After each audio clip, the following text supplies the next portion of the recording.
Telugu YouTube రివ్యూవర్లు మాయమైపోతున్నారా అంటే current situation మనం క్లియర్గా అబ్జర్వ్ చేస్తే, కొంచెం బుర్రపెట్టి అబ్జర్వ్ చేస్తే ఎస్ మాయమైపోతున్నారు. సో ఆల్రెడీ ఒక వికెట్ పడిపోయింది అండ్ ఫ్యూచర్లో చాలా వికెట్స్ పడడానికి కూడా ఆస్కారం ఉంది. కొన్ని రోజులు పోయిన తర్వాత మనం ఎలా మాట్లాడుతారా అంటే, అరే ఒకప్పుడు యూట్యూబ్లో మూవీకి రివ్యూర్స్ ఇచ్చేవారు రా, బార్బల్ అని ఒకడు ఉండేవాడు. ఆడి మీద కేసుల పండుగ కూడా ఇచ్చాడు. తర్వాత ఆడు ఏమైపోయాడో కూడా తెలియదురా, బ్రో నెవర్ ఎగ్జిస్ట్ అన్నట్టు అయిపోయాడు. రగాడి మామ అని చెప్పి ఒక మామ ఉండేవాడు, ఆ మామ ఏమైపోయాడో తెలియదు. పూల చొక్క అని చెప్పి లాంగ్ హెయిర్తో ఒకడు ఉండేవాడు, ఏమైపోయాడో తెలియదు. ఇప్పుడు పూల చొక్క పూలు అమ్ముకుంటున్నాడు, ఏం చేస్తున్నాడో తెలియదు. అలా అయిపోద్ది. No offense to anyone, but అలా జరగడానికి హై ఛాన్స్ ఉంది. సో ఈరోజు టాపిక్ వచ్చి దాని మీద అసలు ఏం జరుగుతుంది, తప్పు ఈ తెలుగు యూట్యూబ్ రివ్యూయర్స్ సైడ్ ఉందా, లేకపోతే తప్పు అటుపక్కన్న ప్రొడ్యూసర్స్ సైడ్ ఉందా, క్లియర్గా న్యూట్రల్ వేలో నా పాయింట్ ఆఫ్ వ్యూ పెట్ట ట్రై చేస్తాను. నాదే కరెక్ట్ అని ఏం లేదు. It's end of the day it's just my opinion, not my statements. అలాగే మీ ఒపీనియన్ కూడా హానెస్ట్గా కామెంట్ చేయడం ట్రై చేయండి. ఈ వీడియోని లైక్ చేయడం ట్రై చేయండి. ఎక్కడ నెక్స్ట్ అక్కడ లైక్ చేసి హైప్ చేస్తే ఎక్కువ మందికి రికమెండ్ చేస్తుంది, సో దట్ వైడర్ ఆడియన్స్కి రీచ్ అవుతుంది. ఎందుకంటే మనది చిన్న ఛానల్ కాబట్టి వైడర్ ఆడియన్స్కి రీచ్ అవ్వదు. కైండ్లీ డూ దట్ ఇఫ్ ఒకవేళ మీకు నచ్చితేనే. ఇంకా నచ్చితే సబ్స్క్రైబ్ చేయండి, worth to subscribe. So welcome to Pawan రా టాక్స్, మీరా నా పవనే. సో బేసిక్గా ఏమవుతుందిరా అంటే, ఆఫ్ లేట్ ఒక ట్రెండ్ స్టార్ట్ అయింది.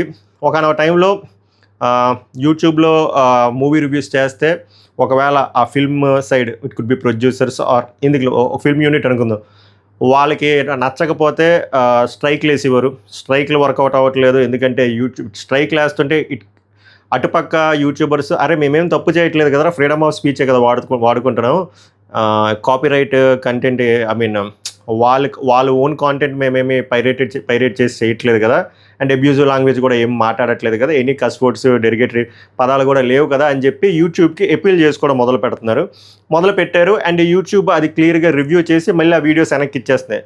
సో స్ట్రైక్ వేసినా ఉపయోగపడట్లేదు ఎవరైతే జెన్యూన్గా పాలసీకి విరుద్ధంగా లేకుండా యూట్యూబ్లో రివ్యూస్ చేసిన వాళ్ళకి. సో ఇది వర్కౌట్ అవ్వట్లేదని చెప్పి అటు సైడ్ ఫిల్మ్ యూనిట్ సైడ్ నుంచి ఏం చేశారా అంటే, ఇలా కాదు అని చెప్పి లీగల్ నోటీసులు పెట్టడం. సో లీగల్ నోటీసులు కూడా కొంత భయపడట్లేదు. ఇలా కాదని చెప్పి ఏకంగా కోర్టు కేసు వేస్తే భయపడతారండి. ఎందుకంటే స్ట్రైక్ అనేది యూట్యూబ్ వాడికి మనకి, అంటే ఫర్ ఎగ్జాంపుల్ మీరు యూట్యూబర్ అనుకోండి, మీరు యూట్యూబర్ మాట్లాడుకోవాలి, వాడు ప్లాట్ఫామ్ మనం వాడుకుంటున్నాం కాబట్టి వాడు రివ్యూ చేస్తాడు. బట్ కేసు అనుకోండి, వెర్డిక్ట్ త్వరగా రాదు, అది కోర్టు సైడ్ ఉంటుంది.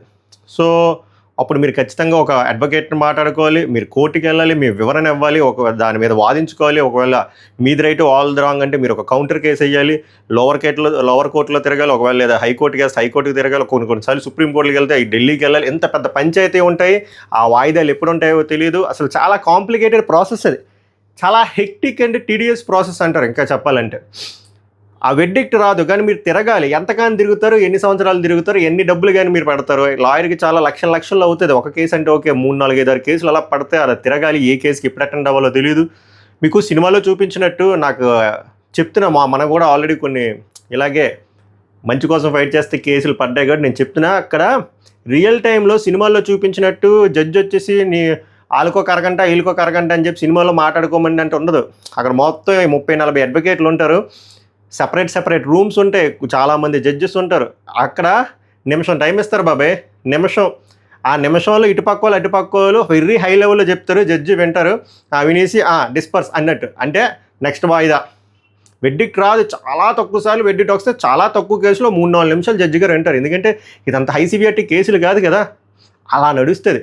సో అలాంటప్పుడు మీ టోకెన్ ఎప్పుడు వస్తుంది, మీ డిస్కషన్ ఎప్పుడు వింటాడు జడ్జు, మీది తప్పు కాదు, నిజమే మీ తప్పు కాకుండా మిమ్మల్ని అన్యాయంగా ఇరికించారని ఆయన ఎప్పుడు రిలీజ్ అవుతాడు, మీకు ఎప్పుడు వెర్డిక్ట్ వస్తుంది, ఎన్ని సంవత్సరాలు తిరుగుతారు కదా. సో ఇక్కడ లాక్ అయిపోయారు ఎవరో యూట్యూబర్స్. సో ఈ కోర్టు కేసులు పడితే ఇది కష్టమరా. యూట్యూబ్ స్ట్రైక్ అయితే యూట్యూబర్తో మాట్లాడుకొని మనం వెనక్కి తెప్పించుకోవచ్చు, కానీ కోర్టు కేసు వేస్తే ఎంతకాని ఎన్ని కేసులకి అటెండ్ అవుతావు, ఎన్ని కేసులకు నువ్వు డబ్బులు ఖర్చు పెడతావు, ఎన్ని సంవత్సరాలు నువ్వు తిరుగుతావు. ఒకవేళ నువ్వు జాబ్ చేసి నీకు పిల్లలుండి ఒకవేళ వేరే కంట్రీలో ఉన్నా, వేరే స్టేట్లో ఉన్నా, ఒకవేళ అది లోవర్ కోర్టు అయితే ఒక దగ్గరికి వెళ్ళాలి, హైకోర్టు అయితే ఒక దగ్గరికి వెళ్ళాలి, సుప్రీంకోర్టు అయితే ఒక దగ్గరికి వెళ్ళాలి, తిరగాలి, ఎగ్జాస్ట్ అయిపోతావు. సో ఏం చేస్తున్నారా అంటే, కాలక్రమాన ఏమవుతుందిరా అంటే, మనకి ఎందుకురా ఈ బాబాయ్, సెల్ఫ్ రెస్పెక్ట్ ఉన్నోళ్ళు ఇంకా యూట్యూబ్ వదిలేసుకొని వాళ్ళ పనులు వాళ్ళు చేసుకుంటారు. సెల్ఫ్ రెస్పెక్ట్ లేని వాళ్ళు ఆ మూవీ యూనిట్ ఉన్న వాళ్ళకి డప్పు కొట్టుకుంటూ పాజిటివ్ రివ్యూలు ఇస్తారు. This is going to happen. Already రగాడి అనే పర్సన్ క్విట్ అయిపోయి నేను మూవీ రివ్యూలు చేయను due to some XYZ reasons అని చెప్తున్నాడు. కానీ మెయిన్ రీజన్ ఇదే, ఈ తాకిడి మనం తట్టుకోలేవరా బాబు, మనకి స్ట్రైకులు కేసులు మన వల్ల కాదని చెప్పి వేరే కాంటెంట్ షిఫ్ట్ అయిపోయింది. ఒక బకెట్ పెద్ద టికెట్ పడిపోయింది. నెక్స్ట్ బార్బల్కి 6 కేసులు. ఇప్పుడు బార్బల్ ఫైట్ చేస్తున్నాడు. 6 కేసులకి డిఫరెంట్ టైం లైన్స్లో వెళ్ళాలి. మళ్ళీ బల్క్గా ఒక సినిమాలు వస్తే మళ్ళీ సమ్మర్లోనే ఎప్పుడో మళ్ళీ ఇంతకు ముందులాగే సినిమా రిలీజ్ అవ్వకముందే కేసులు వేసేస్తున్నారు అన్నమాట, కొన్ని లూప్ హోల్స్ యూస్ చేసి. ఇప్పుడు మనోడికి ఇంకో 4 వేసారు అనుకోండి, కష్టం, మూమెంట్ బండి స్లో అయిపోద్ది. ఇప్పుడు 6 కేసులకే దోల తీరిపోద్ది. ఇప్పుడు ఇంకో 4 ఇంకో 1/2 డజన్ పడ్డానుకో, డజన్ కేసులు హర్షద్ మేతాలో అవుతుంది మాట. ఏ కేసుకి ఎప్పుడు అటెండ్ అవ్వాలి, ఎంత ఖర్చు పెట్టాలి అని చెప్పి, అవసరమా ఇది మనకి అని చెప్పి గివ్ అప్ ఇచ్చి వదిలేస్తారు. నెక్స్ట్ జరిగేది అదే. బార్బల్ అనే పర్సన్ ఉండేవాడని మనం మాట్లాడుకుంటాం. ఓకే, అలాగే పూలచొక్క నవీన్ అనే పర్సన్కి కూడా ఒక చిన్న సినిమా దగ్గర అలాగే కేసు వేశారు, పోలీస్ స్టేషన్లో వేశారు. 10 రోజులు తిరిగాడు. చాలా అది బయటకు కూడా సరిగ్గా రాలేదు. చాలా జరిగింది. రేపొద్దున్న మళ్ళీ అలాంటి కేసులు పడితే అప్పుడు కూడా ఏమనుకుంటారు, అరే ఈ పోలీస్ కేసులు, ఈ కోర్టు కేసులు, ఈ పోలీసుల్లో తిరగడం, ఈ ఎఫ్ఐఆర్లు, ఛార్జ్ షీట్లు, ఆ వాయిదాలు మనకు అవసరమారా? ఎందుకురా అసలు పీస్ ఉండట్లేదు, మన ఒపీనియన్ చెప్పుకోవడానికి కూడా ఇక్కడ స్వేచ్ఛ లేదు అని చెప్పి వాళ్ళు తిట్టుకొని ఫ్రస్ట్రేట్ అయ్యి బయటకు వచ్చేస్తారు. ఆల్రెడీ ఒక టికెట్ పడిపోయిందనే కదా, ఒక వికెట్ అయిపోయిందా, అలాగే వరుసగా వెళ్తారు. సో ఇది కరెక్టా అంటే నా దృష్టిలో it's not correct. Because freedom of speech అనేది ఒకటి ఏడ్చింది. India is a democratic country. మన ఫ్రీడమ్ ఆఫ్ స్పీచ్ ఎవరు కట్టేలు చేయకూడదు. ఇప్పుడు ఒక్కొక్కరికి ఒక్కొక్క సినిమా నచ్చుతుంది, ఒక్కొక్కరికి నచ్చదు. End of the day it's their opinion. దానివల్ల ఎఫెక్ట్ అయిందంటే దొబ్బది. ఎందుకంటే సినిమా అనేది కూడా ప్రోడక్ట్, ఎవడు ఒపీనియన్ ఆడు చెప్పుకుంటాడు. చెప్పకూడదు అంటే ఇది కష్టం. ఇది డిక్టేటర్షిప్ కాదు కదా. ఒక్కటి మిస్టేక్ ఏం చేయకూడదు అంటే, ఆ ఫిల్మ్ ఏదైతే ఉందో ఆ పైరేటెడ్ కాంటెంట్ మనం వాడుకోకూడదు, అటుపక్క వాళ్ళని అబ్యూసివ్గా పర్సనల్ అటాక్ చేయకూడదు, హేళన చేసి మాట్లాడకూడదు. ఇవన్నీ కాకుండా నీ ఒపీనియన్ నచ్చకపోతే నచ్చలే. ఇప్పుడు బాహుబలి చూసి నీకు నచ్చలేదు చెప్పడంలో తప్పే ఉంది, అది ఒపీనియన్. సో అలా చేస్తున్నా కూడా ఇలా కోర్టు కేసులు వేస్తే ఇది చాలా తప్పు. ఇలాగే కంటిన్యూ అయితే ఇప్పుడు సినిమాల వరకు, ఇప్పుడు చాలామంది యూట్యూబర్లు సంకలు గుద్దుకున్నా, మంచి పని అయింది బార్బల్ గడికి, మంచి పని అయింది రగాడి గడికి, మంచి పని అయింది పోల్చొక్క గడికి. బ్రదర్ ఏదో రోజు మీ వరకు కూడా వస్తుంది. ఇప్పుడు మూవీ రివ్యూస్ దగ్గర స్టార్ట్ అయింది, దాని తర్వాత మెల్లిగా వెబ్ సిరీస్లు కూడా చేయొద్దంటారు, ఇటువంటి రియాలిటీ షోలు రివ్యూలు చేయొద్దని చెప్తారు, పాలిటిక్స్ మీద కూడా మీరు స్పందించొద్దంటారు. ఏ పాయింట్లు ఇలాంటిది ఏని టచ్ అయినవ్వకుండా ఓన్లీ వాళ్ళకే డప్పు కొట్టమంటారు. అప్పుడు మీ దగ్గరకు వస్తుంది, అప్పుడు ఆ పెయిన్ మీకు తెలుస్తుంది. సో దయచేసి దీని మీద రెస్పాండ్ అవ్వండి. సో ఎందుకంటే మనకు ఫ్రీడమ్ ఆఫ్ స్పీచ్ ఉంది కాబట్టి దాన్ని ఎవరు ఆపకూడదు, ఎవరికి అది రైట్ లేదు అన్లెస్ అంటిల్ మనం ఆ లైన్ దాటితే తప్ప. సో ఇదే కానీ కంటిన్యూ అయితే ఇప్పుడు నెక్స్ట్ బార్బల్ కానీ పూలచొక్క వికెట్లు కూడా పడిపోతే మెల్లిమెల్లిగా ఆనెస్ట్గా వాళ్ళు రివ్యూలు నాకు నచ్చవా అనేది మ్యాటర్ కాదు. ఆనెస్ట్గా చెప్పేటోళ్ళు పోతారు. ఎవరైతే డబ్బులు తీసుకొని రివ్యూలు చెప్తారో, ఎవరైతే క్లోజ్గా మూవీ సర్కిల్తో అసోసియేట్ అయ్యి ఉంటారో వాళ్ళు రివ్యూలు చెప్పుకుంటారో ఇంకా డిక్టేటర్షిప్ నడుస్తుంది. అది కరెక్ట్ కాదు డెమోక్రటిక్ కంట్రీలో. ఇక్కడ తెలుగులో జరుగుతుంది, తమిళ్లో ఎందుకు జరగట్లే, హిందీలో ఎందుకు జరగట్లేదు, తెలుగులోనే ఎందుకు తెలుగు రివ్యూలకి ఇంత కష్టాలు వస్తున్నాయి? We have to think about it. Think చేయండి, ప్రతి యూట్యూబర్ థింక్ చేయాలి, ప్రతి యూట్యూబర్ దీని మీద రెస్పాండ్ అవ్వాలి. ఎందుకంటే ఏదో రోజు మీ కాంటెంట్ దగ్గరకు కూడా వస్తుంది, బిలీవ్ మీ వస్తుంది. సో ఈ మొనోపోలీ ఆపాలి, ఈ డిక్టేటర్షిప్ ఆపాలి. అఫ్కోర్స్ నాకు అర్థమవుతుంది, వాళ్ళ సినిమాని కొంతమంది కొంచెం లైట్ దాటి క్రిటిసైజ్ చేయడం హట్ అవుతారు. బట్ అది డీల్ చేసే విధానం వేరు, చెప్పే పద్ధతి వేరు, rather than putting this cases.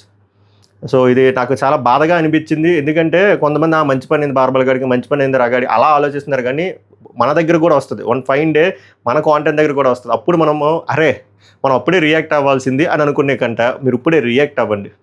ఎందుకంటే freedom of speech is very important. Okay, మన ఫ్రీడమ్ ఆఫ్ స్పీచ్ని ఎవరు కట్టేలు చేయకూడదు. So especially movie reviewers, especially YouTube movie రివ్యూర్స్కి ఇది చాలా ఎఫెక్ట్ అవుతుంది. మీరు చూడండి, ఓన్లీ యూట్యూబ్ మూవీ రివ్యూస్ ఎవరైతే ఆనెస్ట్గా చెప్తారో వాళ్ళకే పడుతుంది. ఎవరైతే బయాస్గా చెప్తారో వాళ్ళు హ్యాపీగా ఉన్నారు, ఎవరైతే మూవీ సర్కిల్లో వాళ్ళతో క్లోజ్గా అసోసియేట్ ఉన్నారో వాళ్ళు బాగానే ఉన్నారు.